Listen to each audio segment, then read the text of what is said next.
ಉಡುಪಿ ಜಿಲ್ಲೆಯ ಬೈಂದೂರು ವಿಧಾನಸಭಾ ಕ್ಷೇತ್ರಕ್ಕೆ ಸಂಬಂಧಪಟ್ಟಂತಹ ಸ್ಟೋರಿ ಇದು. ಇಲ್ಲಿ ಮೂರು MLAಗಳು ಬದಲಾದರು. ಇತ್ತೀಚಿನ ವರ್ಷಗಳಲ್ಲಿ ಇದು ಕೇಸರಿ ಕೋಟೆಯಾಗಿ ಬದಲಾಗಿದೆ. ಆದರೆ ಅಭಿವೃದ್ಧಿ ಅನ್ನೋದು ಏನು ಮಾಡಿದ್ದಾರೆ ಬಂದಂತಹ ಶಾಸಕರುಗಳು ಅನ್ನೋ ಪ್ರಶ್ನೆಯನ್ನು ನಾವು ಕೇಳಲೇಬೇಕು. ಅದಕ್ಕೆ ಸಂಬಂಧಪಟ್ಟಂತಹ ಚಿತ್ರಣವನ್ನು ನಿಮಗೆ ತೋರಿಸ್ತಾ ಇದ್ದೀವಿ. ನೋಡಿ, 3 MLAಗಳು ಬದಲಾದರೂ ಒಂದು ಬಸ್ ಸ್ಟ್ಯಾಂಡ್ ನಿರ್ಮಾಣ ಆಗಿಲ್ಲ. ಇಲ್ಲಿ 2013ರಲ್ಲಿ ಆರಂಭ ಆದಂತಹ KSRTC ಬಸ್ ನಿಲ್ದಾಣ ಈಗ ಬಾವಲಿ, ಬೀದಿನಾಯಿ, ಕುಡುಕರು, ಅನೈತಿಕ ಚಟುವಟಿಕೆಗಳ ಕೇಂದ್ರ ಆಗಿದೆ. ಬಸ್ ಸ್ಟ್ಯಾಂಡ್ ಕಾರ್ಯಾಚರಣೆ ಮಾಡೋದಕ್ಕೆ 2 ರಿಂದ 3 ಕೋಟಿ ಅಗತ್ಯ ಇದೆ. ಸಣ್ಣ ಪುಟ್ಟ ಕಾಮಗಾರಿ ನಿಂತೇ 1 ವರ್ಷ ಕಳೆದಿದೆ. ರಾಷ್ಟ್ರೀಯ ಹೆದ್ದಾರಿಯಲ್ಲಿ ಬಸ್ ನಿಲ್ದಾಣ ಕಾಮಗಾರಿ ಪೂರ್ಣಗೊಂಡ್ರೆ ಉತ್ತರ ಕನ್ನಡ, ಉಡುಪಿ, ದಕ್ಷಿಣ ಕನ್ನಡ ಜಿಲ್ಲೆಯ ಜನರಿಗೆ ಉಪಯೋಗ ಆಗುತ್ತೆ. ಬಟ್ ಪರಿಸ್ಥಿತಿಗಳು ಮಾತ್ರ ಆಗ್ತಿಲ್ಲ. ಶಾಸಕರದ ಆದ್ಯತೆ ಏನಪ್ಪ ಅಲ್ಲಿ ಅನ್ನೋದು ಇಲ್ಲಿ ಪ್ರಶ್ನೆ ಆಗ್ತಾ ಇದೆ. ಅವರು ಕಾಲಿಗೆ ಚಪ್ಪಲಿ ಹಾಕಲ್ಲ, ಅದೆಲ್ಲ ಸರಿ, ಬಟ್ ಅಭಿವೃದ್ಧಿನೂ ಹಂಗೆ ಮಾಡಬೇಕಲ್ವಾ? ಯಾಕೆ ಮಾಡೋಕ್ಕಾಗ್ತಿಲ್ಲ ಅನ್ನೋದು ಪ್ರಶ್ನೆ. ಈ ಬಗ್ಗೆ ನಮ್ಮ ಪ್ರತಿನಿಧಿ ದೀಪಕ್ ಜೈನ್ ನಡೆಸಿರುವಂತಹ ಒಂದು ಪ್ರತ್ಯಕ್ಷ ವರದಿ ಇದೆ, ನೋಡ್ಕೊಂಡು ಬರೋಣ.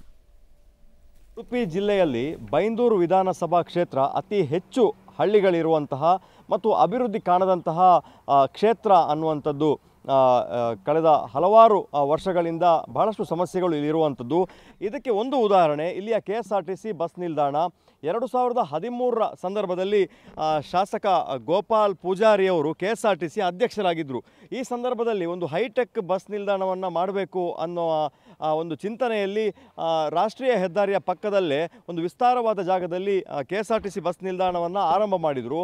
ಆದರೆ ನಿಗದಿಯಾದಂತಹ ಮೊತ್ತ ಬಿಡುಗಡೆ ಆಗದ ಕಾರಣ ನಂತರ ಅದನ್ನು 6 ಕೋಟಿ ರೂಪಾಯಿ ವೆಚ್ಚದಲ್ಲಿ ಒಂದು ಬಸ್ ನಿಲ್ದಾಣವನ್ನು ಮಾಡಬೇಕು ಅನ್ನೋ ಹಿನ್ನೆಲೆಯಲ್ಲಿ ಈ ಥರದ ಒಂದು ವ್ಯವಸ್ಥೆಗಳನ್ನು ಮಾಡಿಕೊಂಡಿದ್ರು. ಬರುವಂಥ KSRTC ಬಸ್ಗಳು ನಿಲ್ಲೋದಕ್ಕೆ ಮತ್ತು ಜನ ತಂಗೋದಕ್ಕೆ ಇಲ್ಲಿ ಅಂಗಡಿ ಮುಂಗಟ್ಟುಗಳನ್ನು ಎಲ್ಲವನ್ನ ಕೂಡ ಸಿದ್ಧ ಮಾಡಿದರು.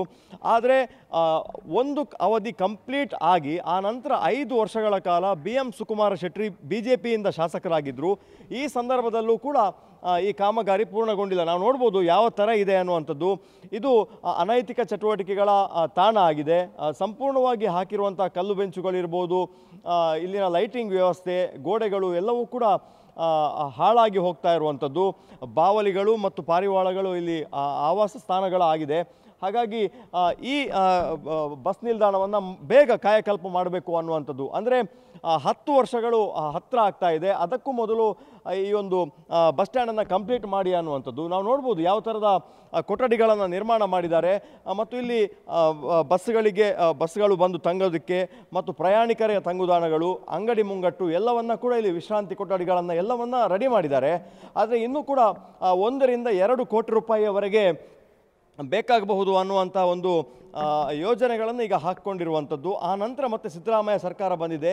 ಈ ಅವಧಿ 1 ವರ್ಷ ಆಗಿದೆ, ಆದರೂ ಕೂಡ ಇಲ್ಲಿಗೆ ಅನುದಾನಗಳ ಬಿಡುಗಡೆ ಆಗ್ತಾ ಇಲ್ಲ ಅನ್ನುವಂಥದ್ದು. ರಾಷ್ಟ್ರೀಯ ಹೆದ್ದಾರಿ 66 ಇದು ಉತ್ತರ ಕನ್ನಡ ಜಿಲ್ಲೆ ಮತ್ತು ದಕ್ಷಿಣ ಕನ್ನಡ ಜಿಲ್ಲೆಯ ನಡುವೆ ಉಡುಪಿ ಜಿಲ್ಲೆ ಬರೋದ್ರಿಂದ ಇಲ್ಲಿ ಹಾದು ಹೋಗ್ತದೆ. ಇಲ್ಲಿ ಒಂದು ಬಸ್ ನಿಲ್ದಾಣ ಆದರೆ ಸಾಕಷ್ಟು ಪ್ರಯಾಣಿಕರಿಗೆ ಇದು ಉಪಯೋಗ ಆಗ್ತದೆ ಅನ್ನುವಂಥದ್ದು. ಯಾಕಂದರೆ ಬೈಂದೂರಿನಲ್ಲಿ ಕೇವಲ ರನ್ನಿಂಗ್ ಬಸ್ ಸ್ಟ್ಯಾಂಡ್ ಇದೆ, ಅಲ್ಲಿ ಪ್ರಯಾಣಿಕರಿಗೆ ಯಾವುದೇ ವ್ಯವಸ್ಥೆಗಳು ಇರೋದಿಲ್ಲ. ಹಾಗಾಗಿ ಈ ಬಸ್ ನಿಲ್ದಾಣವನ್ನು ಶೀಘ್ರ ಆರಂಭಿಸಿ ಮತ್ತು ಬಾಕಿ ಉಳಿದಂತಹ ಹಣವನ್ನು ಸರ್ಕಾರ ಬಿಡುಗಡೆ ಮಾಡಬೇಕು ಅನ್ನೋ ಒಂದು ಒತ್ತಾಯವನ್ನು ಗ್ರಾಮಸ್ಥರು ಮಾಡಿದ್ದಾರೆ.